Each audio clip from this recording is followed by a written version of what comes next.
Salam sejahtera kepada seluruh pemirsa dimanapun Anda berada. Kembali kita jumpa dalam Paulus Rahel Ministry. Kali ini saya akan membahas sebuah topik yang sedang yang terjadi di negara kita Indonesia. Mengapa pelecehan terjadi di tempat dan oleh kalangan terhormat dan sulit terungkap? Mengapa bisa terjadi tokoh agama yang menjadi panutan justru menjadi perusak bagi anak bangsa, bagi anak rohaninya? Mengapa guru yang seharusnya digugu dan ditiru tetapi justru merusak siswa anak didiknya? Mengapa aparat yang seharusnya menjadi pengayom dan pelindung bagi masyarakat justru dia merusak generasi muda dengan mental bejatnya? Di mana kesalahannya dan apa yang harus Anda dan saya lakukan biar peristiwa ini tidak berulang kembali? Alkitab adalah firman Allah dan peristiwa baik dan buruk tercatat di dalam Alkitab. Nah, hal baik yang ada diteladani di dalam 2 Timotius 3 ayat 16-17, demikianlah firman Tuhan. Sebab tulisan yang diilhamkan Allah memang bermanfaat untuk mengajar, untuk menyatakan kesalahan, untuk memperbaiki kelakuan, dan untuk mendidik orang dalam kebenaran. Dengan demikian tiap-tiap manusia mempunyai kepunyaan Allah, diperlengkapi untuk setiap perbuatan baik. Itu untuk hal yang baik. Nah, Alkitab juga mencakap untuk hal-hal yang buruk. Di dalam 1 Korintus 10 ayat 11-12. Semuanya ini telah menimpa mereka sebagai contoh dan dituliskan untuk menjadi peringatan bagi kita yang hidup pada waktu di zaman akhir telah tiba. Sebab itu siapa yang menyangka bahwa ia teguh berdiri, hati-hatilah supaya ia jangan jatuh. Jadi segala peristiwa yang baik maupun yang buruk, yang suka maupun yang duka, semuanya dicatat dalam Alkitab. Saya akan baca di dalam 1 Korintus 6 ayat 18-20. Demikianlah firman Tuhan. Jauhkanlah dirimu dari percabulan. Setiap dosa lain yang dilakukan manusia terjadi di luar dirinya. Tetapi orang yang melakukan percabulan berdosa terhadap dirinya sendiri. Atau tidak tahukah kamu bahwa tubuhmu adalah bait Roh Kudus yang diam di dalam kamu, Roh Kudus yang kamu peroleh dari Allah, dan bahwa kamu bukan milik kamu sendiri, sebab kamu telah dibeli dan harganya telah lunas dibayar. Karena itu muliakanlah Allah dengan tubuhmu. Alkitab berulang kali mengingatkan umatnya agar tidak melakukan dosa seksual. Tapi walaupun sudah ada peringatan, ternyata banyak kasus-kasus terjadi di zaman dulu hingga zaman sekarang. Contoh kasus yang terjadi dalam Alkitab, Lot dan putrinya. Ketika Lot harus melarikan diri dari Sodom dan Gomora, istrinya berat sehingga dia menoleh ke belakang dan akhirnya menjadi tiang garam. Sehingga Lot beserta dengan kedua putrinya melarikan diri dan tinggal di pegunungan. Ya, nah putrinya mulai berpikir, aduh tidak ada laki-laki maka akan punahlah. Maka mereka tidak bisa melahirkan. Akhirnya kedua anak Lot membuat Lot mabok dan memperkosa ayahnya. Sehingga lahirlah keturunan-keturunan daripada Lot, yaitu Bani Moab dan Bani Amon. Jadi zaman dulu pun sudah terjadi pelecehan yang dilakukan oleh orang-orang zaman Alkitab seperti anak Lot. Ya, melakukan pelecehan terhadap ayahnya. Lalu kisah yang kedua adalah Ruben dengan ibu tirinya Bilha. Bagaimana Ruben memperkosa istri daripada ayahnya, ya, sehingga hal itu berdampak yang sangat buruk. Lalu ada contoh lagi Amnon dengan saudara perempuannya dari lain ibu, ya, dia memperkosa Tamar. Sehingga setelah diperkosa Tamar diusir dan masgullah hati Tamar dan masgullah hati Daud. Lalu ada contoh-contoh kasus yang lain lagi, bagaimana seorang mertua memperkosa menantunya, yaitu Yehuda memperkosa Tamar, yang berbeda dari tadi contoh Tamar yang ada di atas, ya. Tapi Tamar itu pun berbuat licik, dia menyamar sebagai PSK. Dan Yehuda mertuanya itu rupanya laki-laki nakal, jajan dengan yang dia tidak sadari bahwa itu adalah menantunya sendiri. Itu contoh kasus di zaman Alkitab. Nah, contoh kasus yang sedang viral di zaman ini adalah yang terjadi, yang diberitakan oleh Jakarta Kompas. Di situ dikatakan seorang bruder, ya, bernama LN dilaporkan pada 13 September, ya, ditahan 3 bulan namun sempat dibebaskan karena bukti-bukti yang kurang. Masyarakat menjadi geram, ya.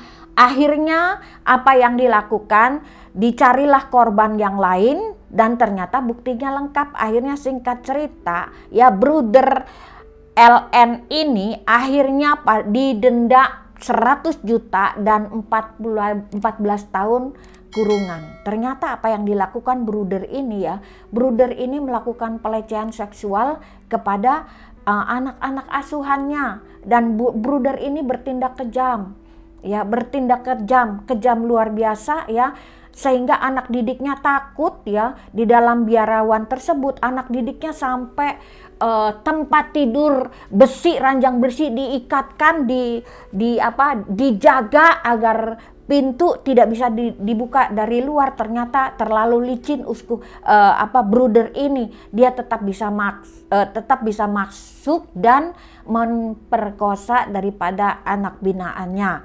Lalu ada lagi kasus lain, ya, guru mengaji di Tangerang yang bernama AS melecehkan 2 muridnya. Jadi 2 muridnya selesai ngaji lalu diiming-iming mau dikasih ilmu kebatinan, dan di sanalah dilecehkanlah kedua anak gadis tersebut, ya. Ketika diperkarakan, istri daripada pelaku mengancam, mengintimidasi kedua keluarga anak gadis yang dilecehkan. Tapi singkat cerita akhirnya masuk dalam pengadilan. Lalu ada kasus lagi, ya, Ustadz MMS 52 tahun di Depok. Ya, ini dia sudah memiliki 2 istri, namun dia mencabuli 10 santri, ya, yang usia 10 tahun sampai 15 tahun untuk memenuhi nafsu bejatnya, dan itu dilakukan di ruang majelis taklim. Mengerikan, saudara. Lalu menurut Kompas, guru agama MAYH 51 tahun dari SDN di Rawapau, dia mencabuli 15 muridnya, bahkan ada yang hamil, saudara. Mengerikan, ya. Lalu ada lagi di Merdeka.com, Ustadz HW mencabuli 12 bertambah menjadi 21 santrinya, dan 7 diantaranya melahirkan bayi. Bayangin, dan ini peristiwa bertahun-tahun, dan yang lebih dahsyatnya lagi, ya, bayi hasil perkosaan daripada Ustadz ini dipakai untuk meminta sumbangan kepada orang-orang tertentu, bahkan dana bantuan BOS, bahkan dana bantuan PIP untuk gadis-gadis yang, untuk santri-santri yang ada di dalamnya pun dimakan oleh si Ustadz HW ini. Luar biasa. Nah, yang menjadi pokok bahasan faktor penyebabnya, kenapa faktor penyebab ini tidak terungkap? Sekalipun terungkap sudah banyak memakan korban dan bertahun-tahun lamanya, ya. Kenapa alasannya? Yang pertama, posisi pemuka agama yang begitu sakral dan dihormati, sehingga orang tidak percaya, ya. Orang tidak percaya bahwa ini melakukan hal seperti itu, sehingga bahkan korban sendiri yang dianggap penfitnah, lalu menggunakan kekuasaan untuk mengancam dan mengintimidasi korban. Contoh seperti bruder A tersebut yang saya contohkan di atas. Dia mengancam, mengintimidasi, ya, anak-anak dari orang terhilang, anak-anak dari orang yang papa miskin, ya, diancam, kamu nggak disekolahin, kamu akan diusir, kamu nggak punya tempat tinggal, diintimidasi. sehingga mereka nggak berdaya. Lalu kekurangan perhatian dari pemerintah dan aparat hukum. Kalau ada laporan dicuekin aja. Seperti pernah ada satu hari seorang gadis nangis terseduh-seduh lapor ke polisi bahwa di jalan tadi dia dilecehkan oleh pengendara motor. Dan polisi itu tertawa, itu udah biasa ya. Jadi percuma katanya mengadukan kekuasaan kepada aparat, kepada pemerintah. Lalu ya korban takut melapor karena apa? Ya, laporannya bisa dianggap sebagai pemfitnah sehingga akan menjadi berbalik kepada dirinya sendiri. Karena orang yang dilaporkan adalah orang public figure, orang yang punya kekuasaan, orang yang punya wewenang, yang mungkin orang yang begitu dermawannya sehingga laporan mereka nggak dapat dipercaya. Minimnya edukasi dan etika dalam pergaulan karena dianggap tabu. Nah, jadi banyak korban yang nggak berdaya, yang mungkin nggak berani lapor, takut aib, takut diancam dan sebagainya. Lalu bagaimana cara mengatasinya? Bagaimana cara kita menyikapinya? Yang pertama, kerjasama antara orang tua dan guru secara preventif.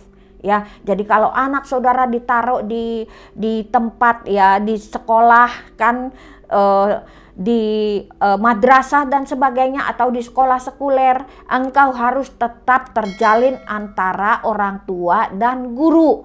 Lalu jangan pernah percaya 100% walaupun dia rohaniawan karena dia juga manusia. Lalu menindak tegas pelaku sehingga menjadi efek jera bagi pelaku yang lainnya. Pengawalan ketat dari pihak terkait untuk pencegahan dan penanggulangan. Bersikap tegas dan berani menegur. Lalu jangan diam dan malu supaya tidak ada korban lagi. Laporkan supaya para pelaku dapat ditindak tegas. Kuasai beberapa metode untuk melumpuhkan ya si pemerkosa, si pemikir cabul tersebut ya, dengan bekal diri, entah sarana apa, bela diri atau apapun juga, pokoknya berusaha untuk mempertahankan diri ya. Bila kepepet teriak sekencang-kencangnya dan berusaha melarikan diri. Waspadalah karena kejahatan bukan saja karena niatan tetapi karena ada kesempatan. Dan saya percaya bagi adik-adik yang mungkin mengalami korban pelecehan, bersama Tuhan engkau mampu dipulihkan. Jangan takut, Allah peduli, Allah mengerti. Tuhan Yesus memberkati. Bapa di surga, kami serahkan kepada seluruh pemirsa, bahkan seluruh korban pelecehan, agar mereka dipulihkan. Dan kami sebagai orang tua harus tetap memperhatikan sehingga apabila ada kejanggalan-kejanggalan kami dapat mencegahnya. Tuhan, kami berdoa buat para peleceh, predator, agar Tuhan berikan pertobatan. Bagaimana kalau hal tersebut terjadi kepada anak kandungnya sendiri atau kepada adik kandungnya sendiri? Sadarkan mereka Bapa. Terima kasih Tuhan, terima kasih. Kami berdoa agar Indonesia penuh kemuliaannya. Generasi-generasi milenial dapat bertumbuh menjadi anak yang baik. Apabila mereka sudah menjadi korban pelecehan, kami percaya tidak ada yang mustahil bagi Tuhan untuk memulihkan mereka. Terima kasih Bapa, dalam nama Yesus kami berdoa. Haleluya. Amin.